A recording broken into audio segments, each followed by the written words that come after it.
upon people simply because they don't earn a lot of money. Yahweh doesn't look down upon them. So why should we? We shouldn't. So, well, that's a little bit of a sidestep. But teach your children both in teaching, in word, and by your example. Needless to say that even for a joke. You know, I had an uncle who passed away already over a decade ago. I had an uncle, and his joke at weddings, you know, he was a very funny man. Well, almost at each wedding there was, you know, he had already drunk quite a bit, and then he came, and he wore a skirt or so. So he was, just for the fun, he was wearing women's clothes, and people, they found that extremely funny because all of them had already drunk quite a bit.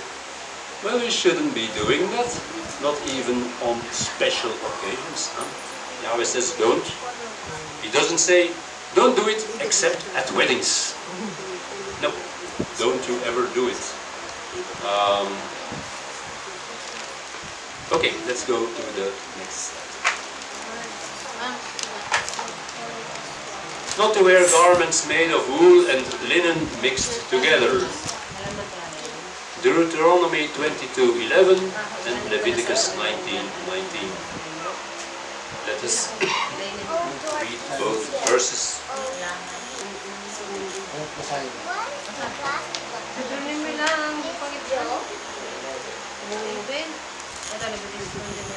Do not put the garment of different kinds, wool and linen together.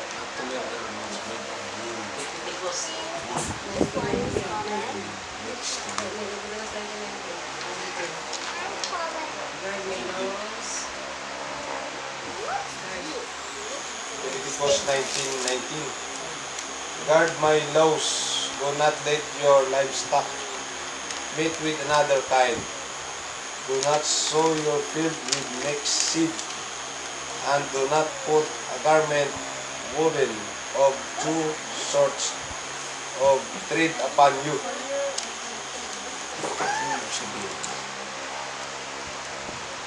I don't know if you noticed, if you listened carefully, but the two verses don't say exactly the same. In Deuteronomy we read, don't mix wool and linen. Leviticus 19:19 says, don't mix two different fabrics. I think in Deuteronomy 22 it's just giving an example. Let's say the most common example of at the time of what might be woven together. At the time they had not heard of polyester. Can you imagine that? They did not have polyester. Nylon, many other fabrics that, well, even cotton, I don't know if they, I don't think they even had cotton. Deuteronomy 22 is a repetition of the law. Leviticus 19:19 is the original giving of this law.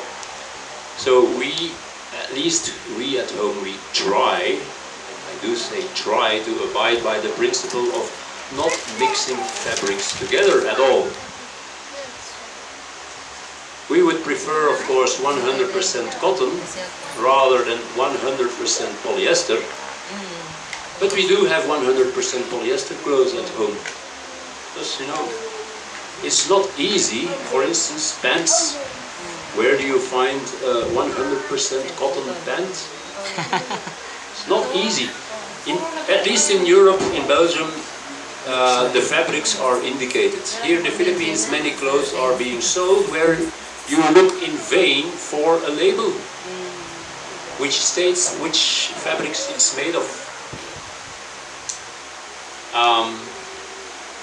Sometimes, for lack of a better option, we buy something which contains, for instance, 98% cotton and 2% of something else, saying no, it's close to 100%.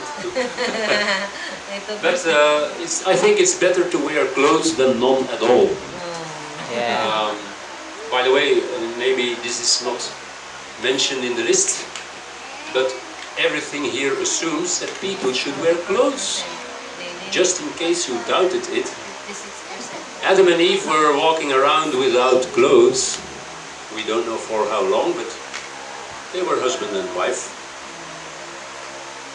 So, no need to be ashamed of your own spouse, in the privacy of your home, when the children are not.